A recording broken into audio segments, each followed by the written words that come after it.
Good morning, everyone. Welcome to this second breakfast in our series for this year. The first on campus, the last one many of you know is at the Reagan Library, but we're delighted to have you here on our beautiful campus on yet another beautiful day.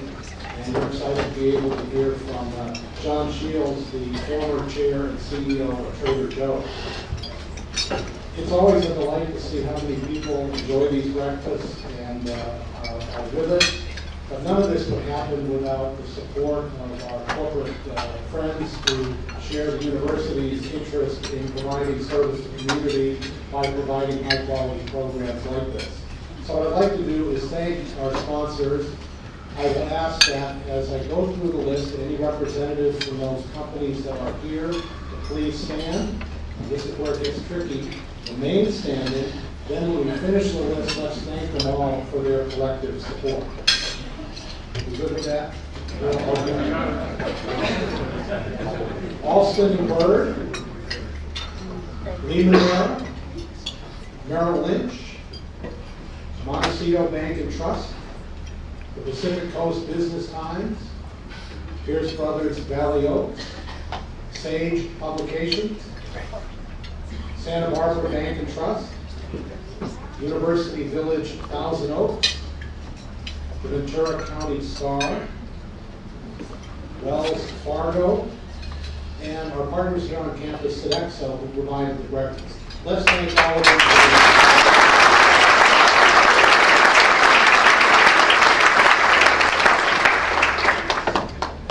Those of you that are returning attendees know that one of my great joys is to admonish you to fill out the evaluation card before you leave. At the end of the breakfast, we do take and use the comments to continually improve the series.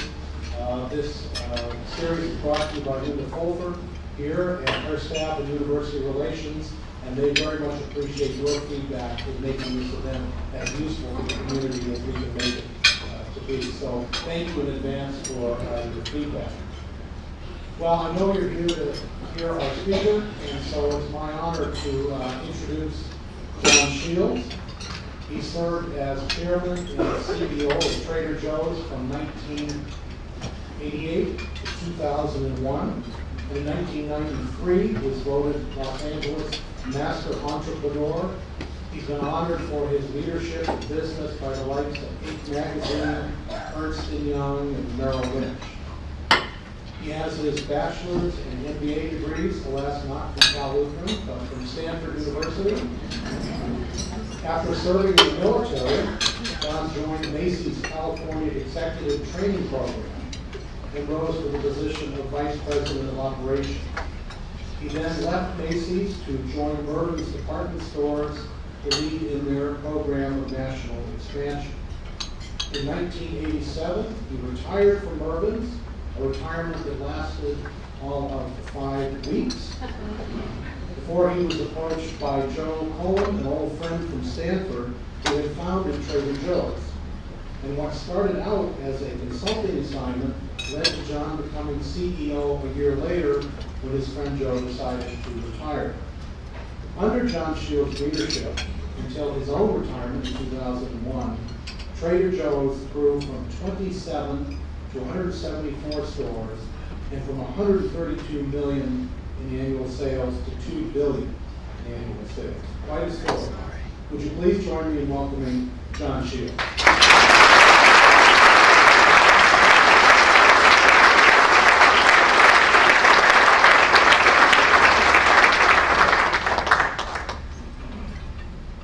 Thank you very much. Can everybody hear me all right? Yes. Fine, okay. Well, thank you very much for having me here. I'm going to speak about 25 or 30 minutes, but that'll leave plenty of time for questions afterwards. That's the fun part of these things usually. And we'll get you out of here by 9 o'clock. Please hold your questions until I finish, if you don't mind. And I'll be happy to take any kind of question you want to throw at me, and I'll stay here afterwards if you want to come up later on. Last July, I received a telephone call from a young lady who had introduced herself as a writer for Fortune magazine. And she said they were going to do a cover story on Trader Joe's, which I thought was rather unusual because we're a private company And normally they're talking about public companies. And then I said to her, I said, well, honey, good luck, because we don't talk to the press. I apologize to the press over here. But I said, we do have a corporate policy not to talk to the press. And I gave her the reason, and it is a very valid reason. And she said, well, we're going to do the story anyway. So I said, well, feel free.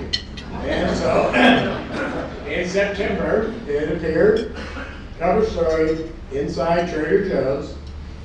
Check out the hottest and most secretive retailer in America.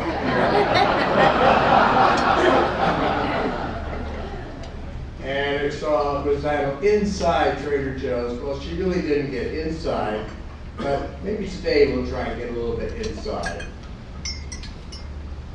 About a mile from here, there's a Trader Joe's store, and I hope that you consider it to be your little neighborhood grocery store, and if that's the way you look at it, I'm very, very happy.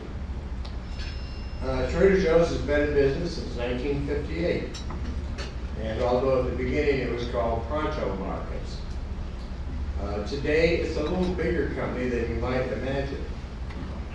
In fact, if we were a public company, we would rank 312 on the Fortune 500. That's the 500 largest public companies in the United States. From the beginning, we have doubled our sales every 3 years. We're a chain of retail stores, obviously. All of our stores are company owned and operated, not franchised.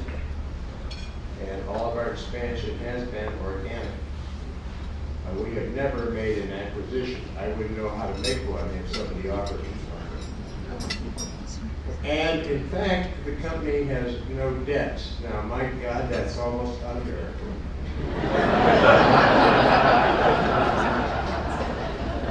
In fact, we are the 12th largest private company in Los Angeles County. Fortune magazine really couldn't figure out why we were so successful, so I'll try to tell you today. We have a very simple vision of our company. We have a crew of almost 25,000 passionate people working for us and with us. We have developed truly high-performance teams. And finally, I think we simply execute our business plan better than our competitors exercise theirs. That's the secret of Trader Joe's. We can execute very, very well. And the good news is that anything I talk about today, I think you can use in any of your organizations. It only takes about 20 years of hard work to get it to work.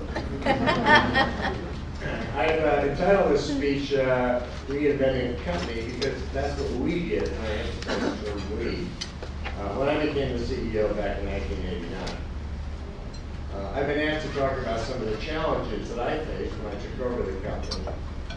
And we were really a very tiny Southern California. And actually, over the years, it's become something of a national powerhouse. Let me take a few minutes to give you a very brief history of Trader Joe's. In 1958, Joe Coulombe, who was a fraternity brother of mine at Stanford, and I had jointly developed a business plan for a Bantam grocery store market. A little Bantam market, 2,000 feet, maybe sells 500 items. And in about 1958, Joe obtained some private financing here in Los Angeles and opened the first of 2 stores. Several years later, in 1960, they grew all the way to 4 stores, and Joe and his 2 partners were able to buy out the company. By 1966, they grew to 16 stores. It was always making money, very profitable. Not big sales, but very profitable. And for some reason, Joe had to make a trip to Dallas, Texas. Now, Joe had never been to Dallas, Texas. He had been born in San Diego, I thought. He never went any place in San Diego. Anyway, when he went to Dallas, we saw a 7-Eleven store for the first time. And the light went off. Joe and I had written the business plan for 7-Eleven. We had never seen one, but we had written the business plan for 7-Eleven. And he realized that when they came to California, they would wipe out Pronto Markets. And so, of course, he went into a funk not knowing what to do.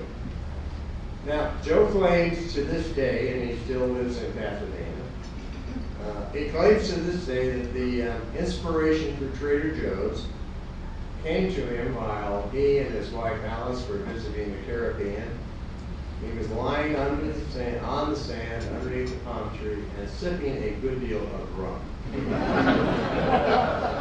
Now, there are two interesting premises, and Joe actually should have been a university professor as opposed to being a businessman. He had two interesting premises upon which Trader Joe's is based, very loosely, but certainly. Prior to World War II, in 1940, only 1% of the people in the United States had a college education. It's kind of shocking when you really go back. That's not that long ago. 1940, 1% of the people with a college education. And for the first time in the history of the company, the Congress did something smart. They passed the GI Bill at the end of the war.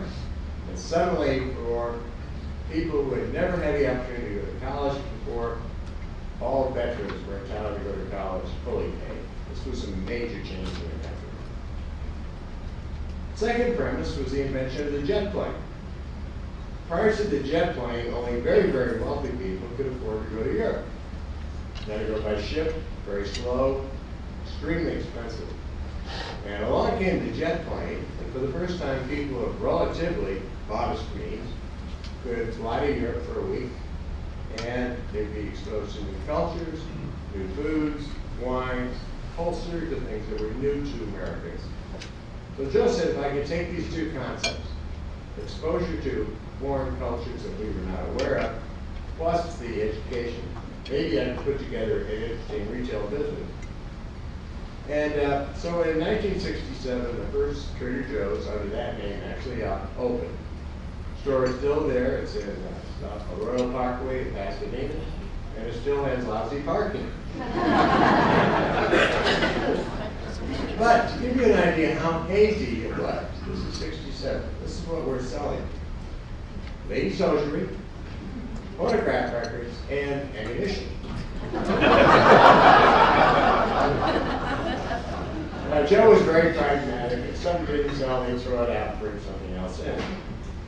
By 1970, the stores actually became very successful. The turnover was terrific.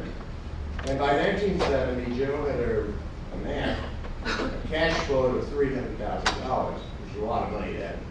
And that meant we were actually selling the merchandise before we were paying the bills, and so we suddenly had this nice cash flow. And Joe decided to go into the liquor and into the wine business. Back in those days, the state of California had something called fair trade law. And typical of all laws, it was not fair. All it said was that for the identical item of wine produced in California, for all liquor products, every store in the state had to sell the item at exactly the same price. You couldn't cut prices. And Joe was quite smart, and Joe said, well, wait a minute, that does not apply to wine that's imported. And Joe's ancestries were Canadian French. And so Joe went off and spent a couple of months in France learning the wine business. And when he came back, within 3 years, if you wanted to buy French wine in Southern California, you only went one place, you went to Trader Joe's. And he could bomb that price any way he wanted, and the state couldn't say one word. Later on, the state changed the law and just did away with it.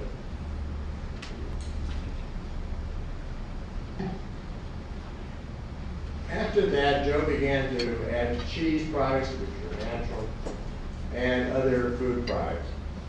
1976 was a critical year in the history of the company. In Germany, there is a huge group of stores, in fact, they're all through Europe now, called Aldi, A-L-D-I. And they're owned by the Albrecht family. And the Albrecht family are marvelous people. And they were very concerned that all of their investments were in Europe. And they were very concerned that the Soviets might take over Europe. And so they hired a very bright young man to come to the United States to look for companies to buy. And for some reason, they stumbled across Trader Joe's. They loved it. And 2 years later, after a great deal of negotiation, the company was sold 100% to the Albrecht strictly as a passive investment. They have never taken $1 out of the company. Everything is reinvested. Now, Joe was a pretty good merchant, but he was a lousy salesman. As a matter of fact, in the article in Fortune, they said, how much did you sell the company for? He said, I don't remember. He sold for $7.5 million, the entire company. Now, if you want to make a good ROI, we should all pay $7.5 million for Joe's. By 1986, we were up to 26 stores, but we're all in Los Angeles, Orange, and San Diego counties. And sales were beginning to peak, and the company began to live off what's called closeouts. Every major food manufacturer in our country makes terrible errors and mistakes. And sometimes they don't want to tell the CEO how bad they are. And so they sell the stuff out the back door at about 25 cents on the dollar. That's called a closeout. And we began to live off those. And it was marvelous when you got a great one, your sales just went skyrocketing, but unless you had a closeout, you had no sales. And it was like taking heroin. It was terrible business. So Joe asked me to come and take a look at the company. And we met over at the Caltech faculty club for lunch in Pasadena, and he was very discouraged. And he said, John, he said, I'm about to tell the offer to sell the company. He said, I can't grow anymore. He said, I have got every great retail location in Southern California, and he said, we're just not growing. I said, well, look, let me take a couple of months to take a look at the company and see what I think. So I did. And I interviewed everybody in the company. I visited all the distribution centers, every store, and talked to a lot of customers. And I came back at the end of 2 months and I said, Joe, I disagree with you. I think this company can grow, but not the way you run it. And of course, that really scored a big hit too.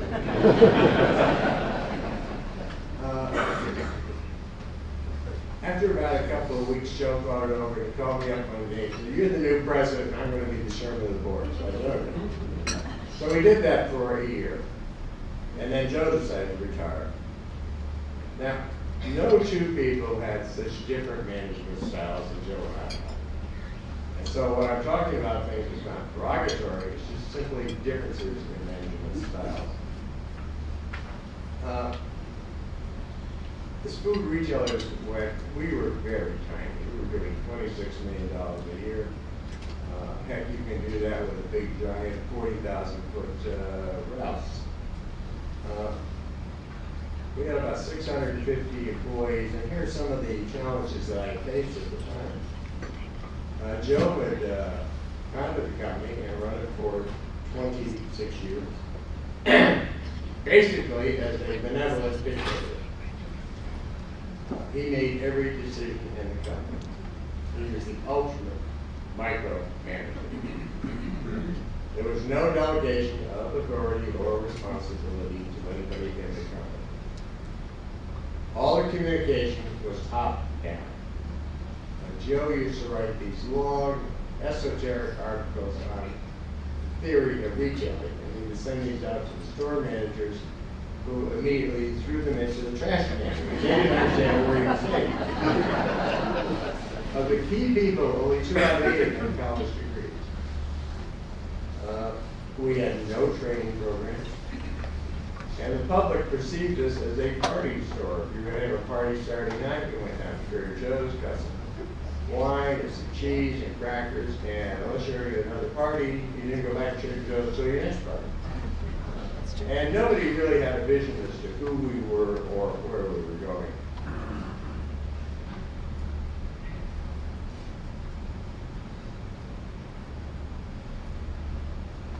I did have 3 big things going for me, and these were big.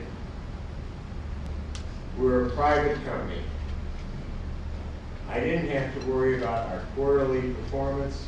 I didn't have to talk to Wall Street analysts. And those of you who are private, stay that way. And those of you who are thinking of going public, please get a psychiatrist to talk to. I have been on public boards, and private's better by far. Second thing, of course, is we had no debt. Now, when you don't have any debt, you can do a lot of things. And finally, our owners were Europeans, and Europeans think in terms of decades in planning. They don't think in terms of what we're going to do next week. And they think retail analysts on Wall Street are crazy, which of course they are. But when you have a family behind you that says, John, what do you plan to do for the next 10 years? That's wonderful, because you can do the right thing for the country, you can make the right decisions. In any event, I really had my work laid out. So first I met with the key 8 people, all of whom thought I was going to fire them. I could just see it on their faces. We sat around the table, I said, let's get one thing out of the way, nobody's going to be fired. Wow, that was pretty nice. And said, we are going to make one big change. So from now on, each of you is responsible for making decisions in your area. Not only do you have the responsibility, you have the authority to make those decisions. I will not make those decisions for you. I will help train you in how you make decisions. I'll be a coach, and I'll help you, and I know you're going to make some mistakes, and if you do, I'm not going to fire you. I want you to learn from it. This was a first major change in how we ran the company. And at first people said, wow, that's kind of neat, and then they got frightened to death. Of course, they'd never done that. And it took about 2 years for people to feel comfortable doing that. To me, there's a moral here that you can't be a control freak as a CEO. Things happen too fast in the company. Let your people make some mistakes and learn from them. But stretch your people. Be a coach, not a dictator. I then asked each of the 8 to write me a 1-page description of what Trader Joe's was about. And it was like getting a Disney magazine. I got back 8 pages, none of which pertained to Trader Joe's. They're all sort of like, we wish we were like this, and we wish we were like that. Unless we had a clear consensus of who we were and where we were going, we weren't going to go anywhere. So after a few months, I developed my vision of Trader Joe's. It's very simple. We live by it today. It's 6 sentences. So if you want to write long mission statements, forget it. First, we're going to be an ethical company. It did not mean to imply that Joe was unethical. He was not. I think it's very important to tell your people up front, we're going to be ethical. We're going to be fair with our employees, our customers, and our suppliers. We're going to be a chain of small neighborhood grocery stores selling a limited number of products, most of them under the Trader Joe label, at the best price in town. Stores are going to be staffed by friendly people who are actually having fun. I'm a great believer in fun. We're going to be a flat, low overhead operation to keep our expenses low. And finally, to attract and retain outstanding people, we had to be a growth company. Now, that was our business model. 6 sentences. Keep it simple. Now, it took me almost 2 years to convince everybody in the country, or company, what this was about. But you have to constantly communicate. You just can't get something out once and assume it's going to be done.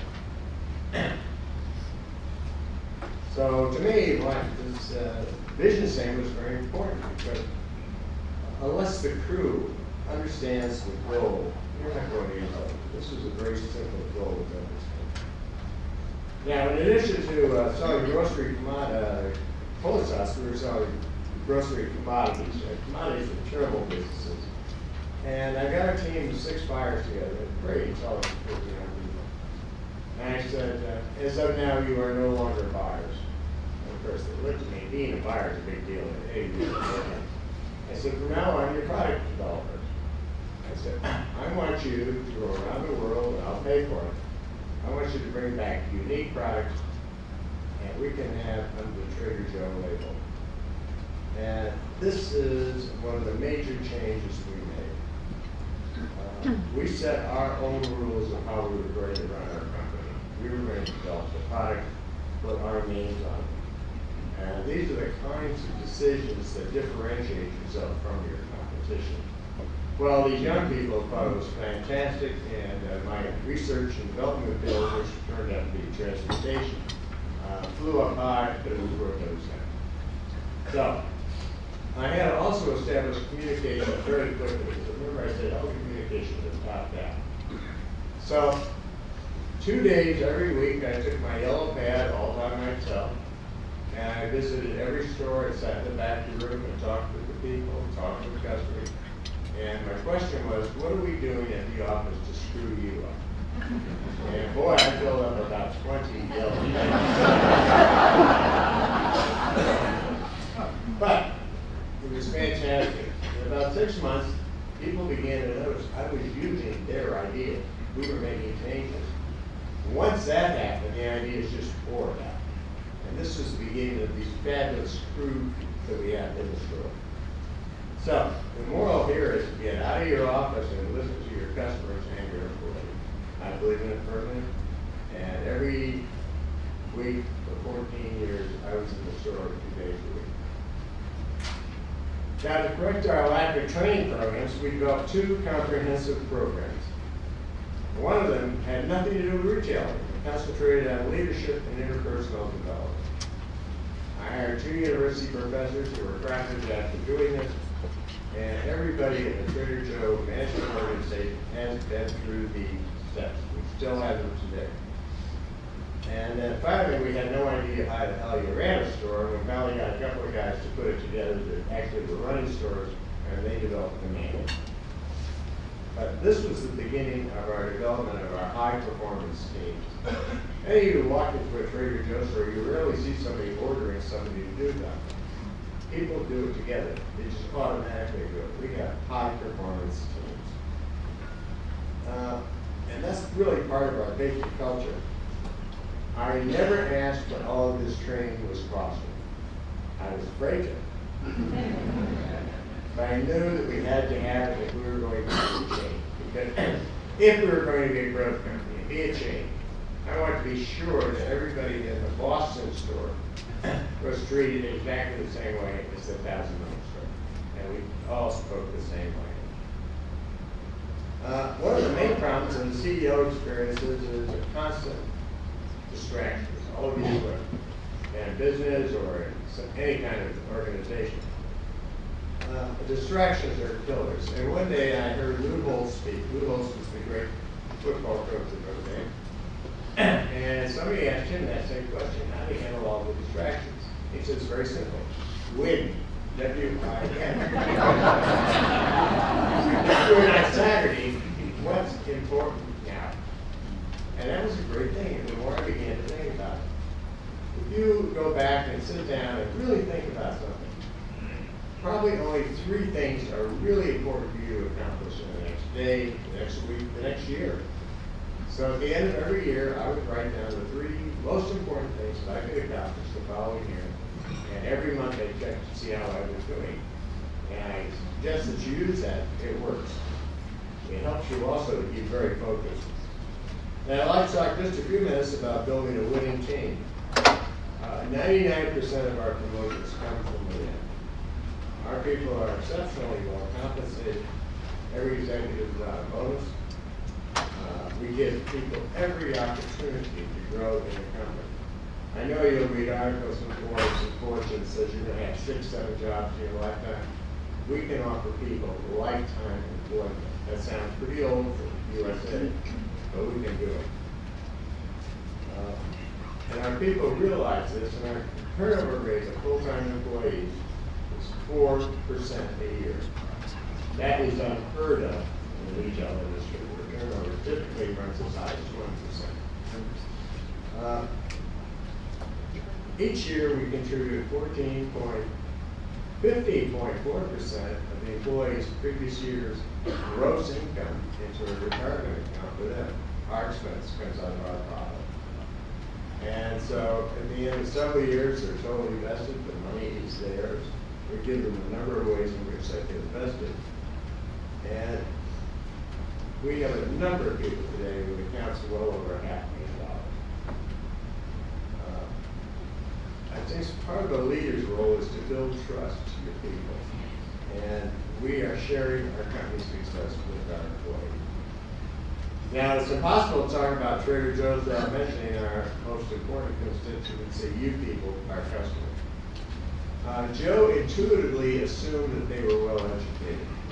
And he used to say that Trader Joe's was a very fine place for unemployed PhDs to shop. We conducted some extensive surveys, and Joe was right. We validated it. 80%, this is for a customer, 80% of our customers have either attended college, have college degrees, or postgraduate degrees.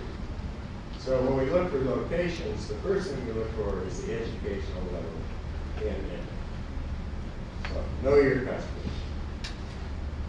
On a personal note, I strongly recommend that each of you choose a mentor to inspire you in your careers. And you don't have to know that person personally, but you have to be inspired by what they've accomplished in their style of management.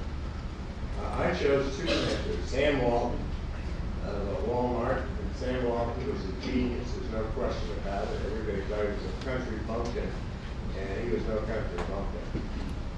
And he built these little tiny 5 and 10 cent stores in Arkansas, way up in the northwest corner, into this giant, biggest retail company in the world. And the other one I took up was Herb Gallagher, who started Southwest Airlines. Any of you who have met Herb Gallagher understand that he's a very unique person. And in a speech like this, Herb would go through about 2 packs of cigarettes and about a half a bottle of bourbon. He's a genius. He's a genius, and he's got drive. And his people love him. Any of you who fly at Southwest say, my God, aren't they nice people? He's the guy who did it. Herb Gallagher is the kind of guy who gets up at 3 in the morning and goes down to the hangars, sits around with the mechanics and says, what's going on, guys?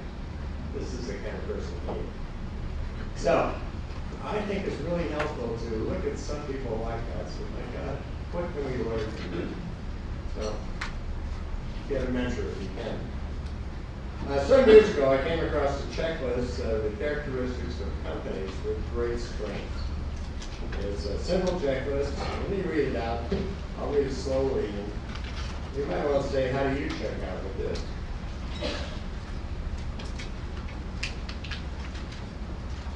It's a simple business model. Remember I said our vision is only 6 sentences? Our people and our customers understand it. It's very close. Second thing is what's called a wide moat, M-O-A-T advantage. And that means that our products are unique. You can't find them anyplace else. So that is our moat. That and our people. A repeated cash flow. Our registers range 12 hours a day, 363 days a year. So we got cash coming in all the time. Low inventory risk. We turn our inventory 38 times a year. We have 3 stores in Manhattan now that turn the inventory almost every week. Alignment of interests. This means that the goals that are shared by management and employees, and certainly we are all in this together, we have that for Trader Joe's. A healthy culture. People feel they're part of a visionary, honest, and loyal team. I think we have that. Flat organization. We are so flat. I never had a secretary. Y'all took my place, never had a secretary. So if you're our secretary, please get out of class here. Low capital requirements. We could open a store for about $500,000. And finally, the ability to recognize trends and act on them. We not only recognize them and act on them, we anticipate. That's our job. We have to be ahead of the customer. So anyway, John, you did all these things. What happened? Well, remember old Al Joseph said, you ain't heard nothing yet. As a private company, I cannot reveal our actual sales and profit. But analysts estimate that by the end of this year, our sales will grow from $126 million a year to $8 billion. Not too bad. We still have no debt. We're still un-American. Stores have grown from 26 to 350 in 22 states. Our people are the highest paid in the industry, and they have twice the productivity of anybody in the industry. We have had consistency in leadership. In 52 years, we've only had 3 CEOs. And by the way, we've made a nice profit every year. Not too bad for a little neighborhood grocery store. So in conclusion, as we say in our ads, radio ads, thanks for listening.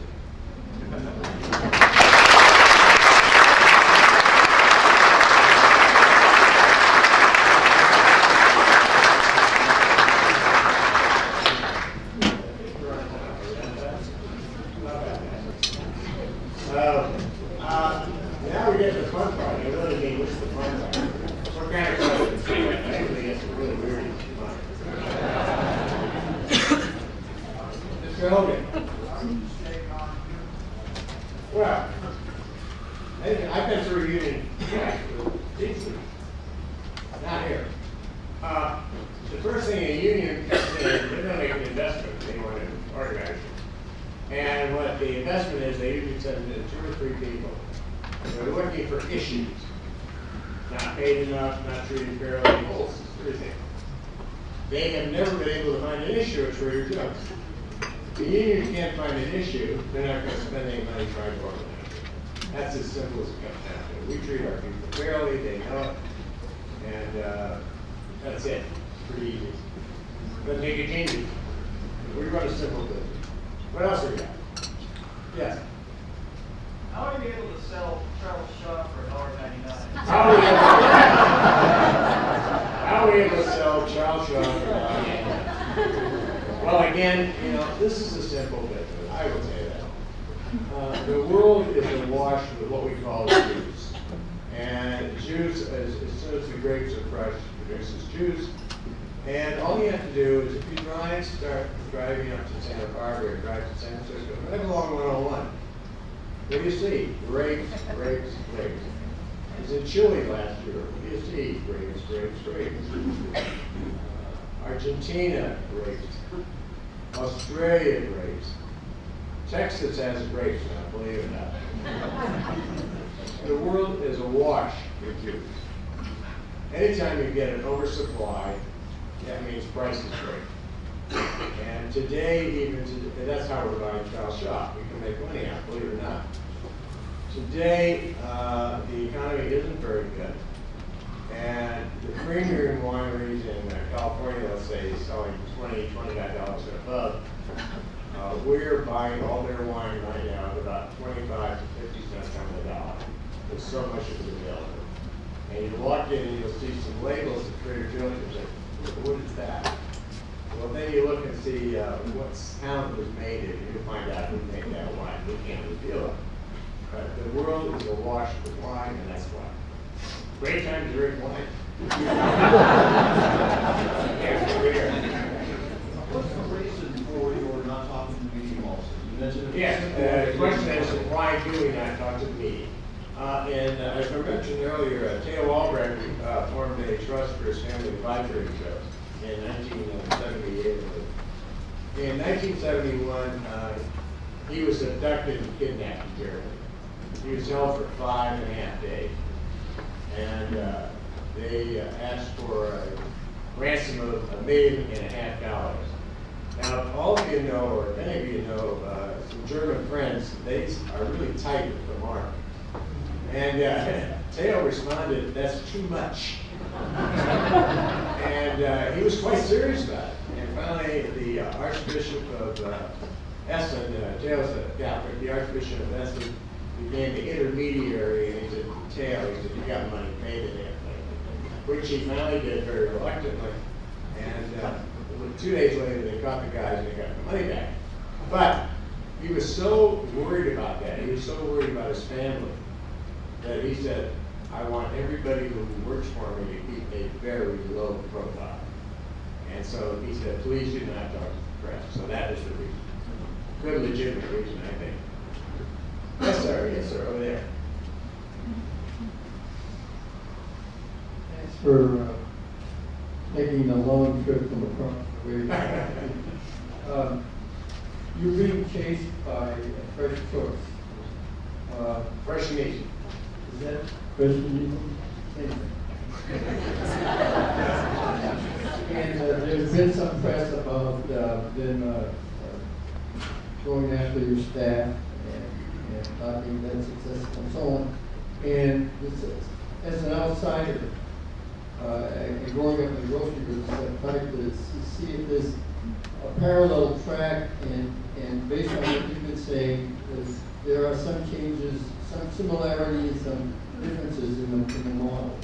Could you comment on that? Sure. So, Fresh and Easy arrived here about 18 months ago, I think, roughly. The largest food retailer in Great Britain, UK, is Tesco, T-E-S-C-O. Very, very well-run company, run by a tough guy. I mean, a tough guy, and a tough businessman. One of my assignments, I still work for it, as one of my assignments is to watch Tesco, so I get to know these people very well. They have extensive holdings in the Far East, and actually in the Arab countries. They've been very, very successful. And they've never had the success in the United States. As a matter of fact, almost no British retailer has ever been successful in the United States. That's kind of funny, but it's true. So they literally lusted after the U.S. market. And they decided, and they're very, very wealthy, they decided they'd like to come to the U.S. And they have always been thought of as one of the best companies to do research. And they spent a lot of money researching the United States and Southern California in particular. And what they did was they came in with a company called Fresh and Easy, which was copied the size of our stores. But this model had never been tested the way they did it.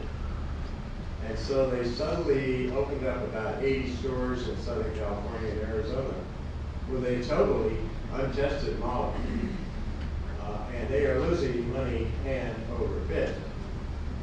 My prediction was that they would pull out in another 2 years. Because the chief financial officer said in a speech that they weren't making it. People. You mentioned trying to hire our employees. I think they succeeded in hiring 3, and 2 of them we were very happy that they hired. So, if you go, I think the stores are certainly not exciting. I had written up a log thing about what I thought the stores were going to look like, and thank God they never got my copy. But I think you walk in and you say it's vanilla, it's nothing very exciting. So anyway, that's my opinion of it, and I'm sure they're going to try their best. What they have opened and have not opened, they've completed a number of stores that are not open, they're sitting in. Yes, what else we got? Yes, way back there.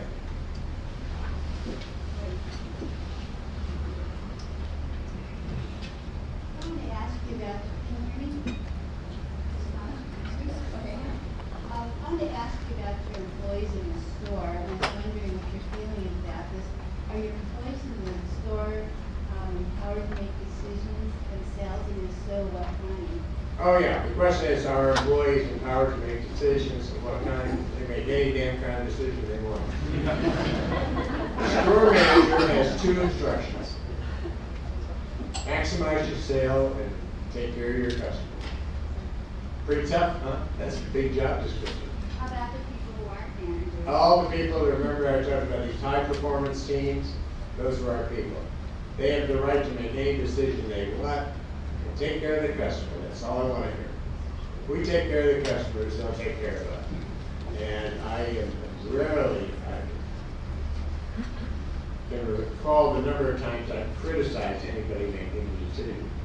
In fact, we used to have a company little newspaper before we had email, and I'd send it out every week. And I would compliment, I'd get letters from customers, so-and-so did this for me. And I would put in there, I compliment them, even if they had broken a company rule, I said, my God, you took care of the customer. That was the right thing to do. So I get a terrific amount of latitude, and the whole company gets to do. We have smart people that work for us. They understand what we're about, they understand what we're trying to do, Let them do it. Let them do it. Let's not worry about it, okay? Nobody's going to put us out of business in one decision. So what else we got? Boy, you people are easy. Yes, sir. You advised us to seek out mentors. Who were some of the mentors in your life, and what qualities did they embody? Well, as I mentioned, the two mentors that, I did have in my personal life, you mean, as opposed to choosing somebody? Is that your question, my mentor? Yes. Oh, yeah, I was very, very fortunate. I worked for some actually brilliant people. One was a fellow named Jim Lundy. Jim was 20 years older than I am, perhaps. And he also understands the Stanford Business School. And ACT was my mentor. Gave me a lot of opportunities. Mentors give you opportunities. And they will also take care of you if you screw up. Not that any young person does. Then another mentor I had was Ed Finkelstein. Ed was the chairman of Macy's California, went on to become chairman of Macy's New York, and then later led the entire company into bankruptcy because he got too much debt. Actually lives right here in Westlake Village. Now, he was a mentor in the sense I watched a lot of things that Ed did, and I said, I will never do that.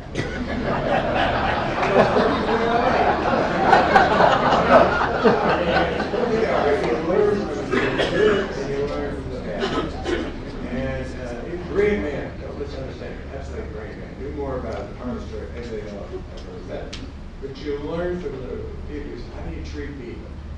And I remember we had a merchandise manager when I was at Macy's. I was hired women's better ready to work. That was exciting.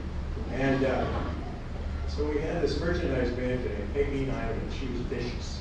And she just handled everything terrible.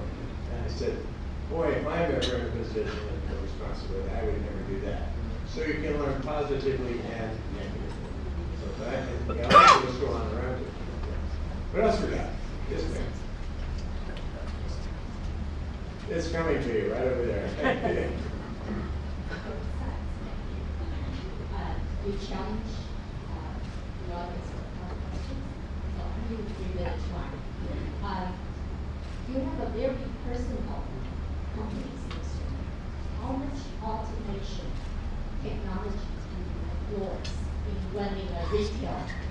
Okay, good question. We have a very personal company, and how much technology, in fact, do we allow in? We're very careful with technology. About 10 years ago, we did no scanning at the cash registers. And then along came, we said we have to get into scanning, it just gives more productivity. What we did at the office, we built 6 different cash register stands. And what was our big problem? We have always had eye contact with the customer at the point of sale. And we were very afraid that if we put a scan in, we lose that contact. We think that's very important. And so we finally found one stand that worked, where we could do this, but still talk to the customer. That's kind of Trader Joe's style. Yeah, we use technology whenever we can. We're even into cloud technology. All of our emails are done on cloud. So we try to stay pretty far in front. But we use it where we think it's appropriate to use technology. You got to remember, we're in the people business. Whether it's customers or employees, they're people business. So our business is soft and fuzzy. Okay. We're not really in a high-tech business. Is that answer your question?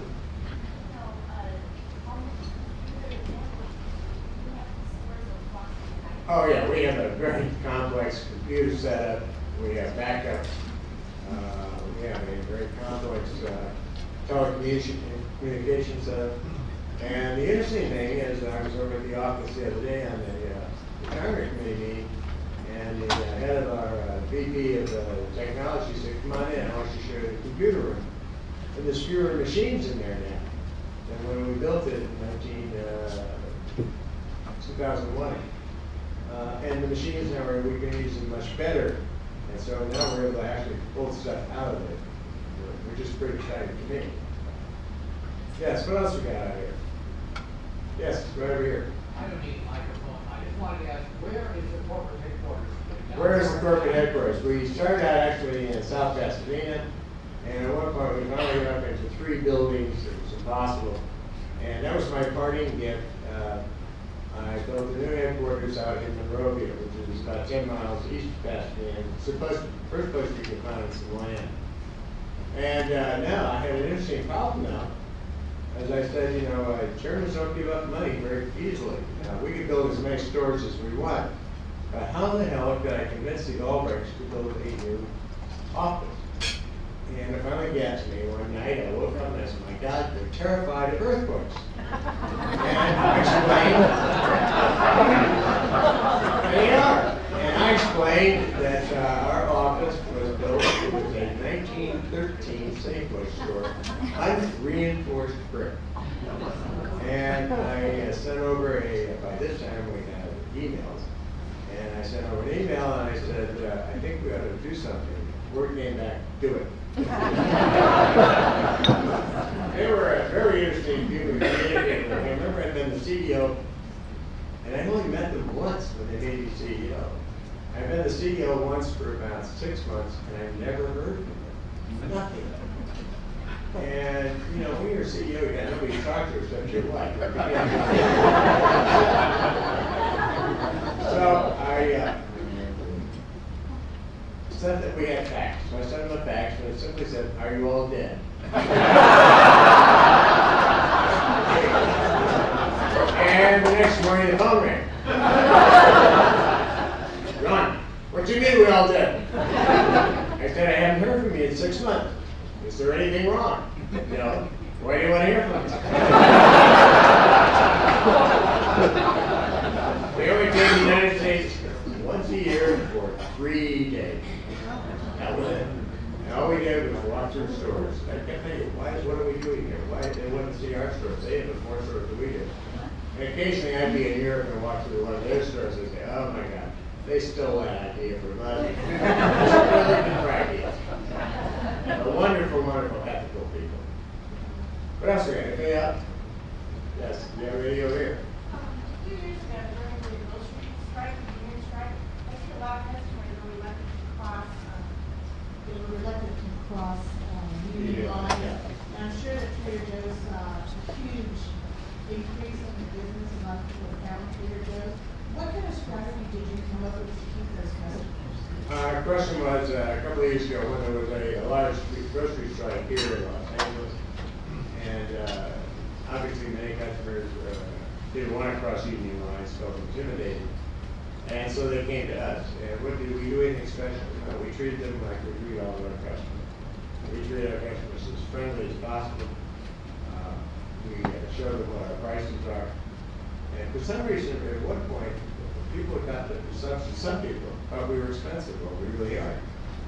And so we didn't make anything special. We probably netted out in, after the strikes were over, maybe 10 to 15% additional customers.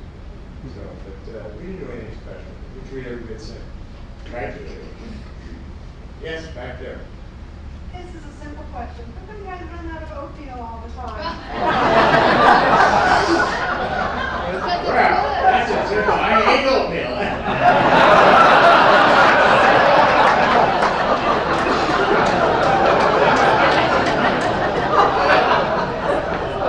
I have my son here who's a senior VP. I'll refer it after him later. I honestly know. We try to obviously be in stock, but we screw up occasionally. Yes, over here. One of the reasons that I shop at Trader Joe's is the organic food and that provide more family products. But now that a lot of the retailers are getting into that market and trying to target those customers, do you think that's going to be a challenge for Trader Joe's? Okay, the question really has to be about how much of the time I'm looking at it. The question has to be about organic food and the fact that more and more people coming into that stores is really hurting us. You know, we've never presented ourselves as a pure, really pure type food store. You know, we'll sell you anything, frankly. We were very concerned about when organic food came on the market. Particularly take Whole Foods. I mean, their markets are extraordinary. And we good prices. And we finally agreed that we would sell organic foods if the upcharge was no more than 10%. And so that was our ground rule. So we do some, obviously, sell some organic foods, but it's not because of our business, so it really doesn't bother us this way. I know you people are trying to get at it. Oh, okay, all right, one more question. All right. So way in the back there, gentlemen.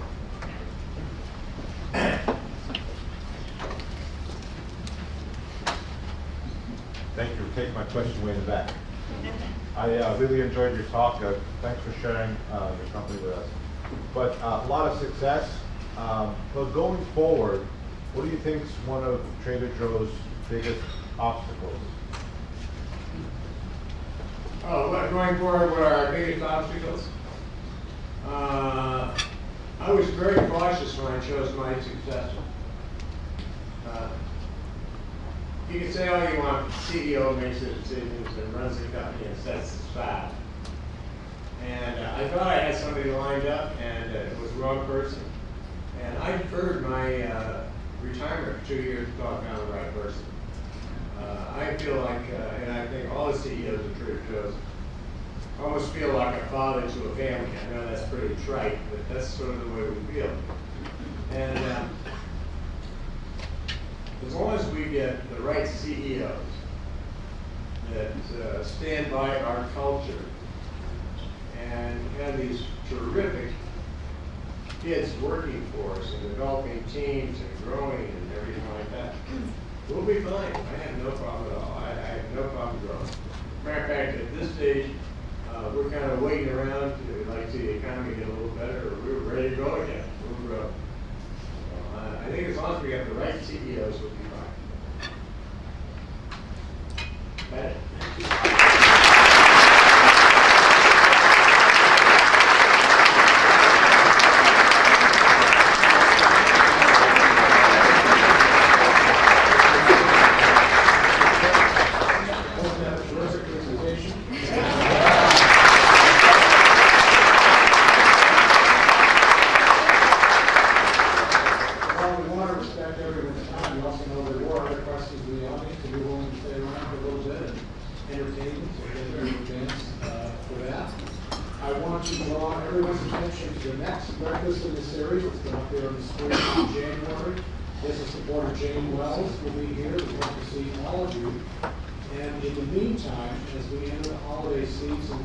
Hope that we all have a chance to give thanks for the many blessings of this community and country, and wish you on behalf of the university all the joys of the holiday season.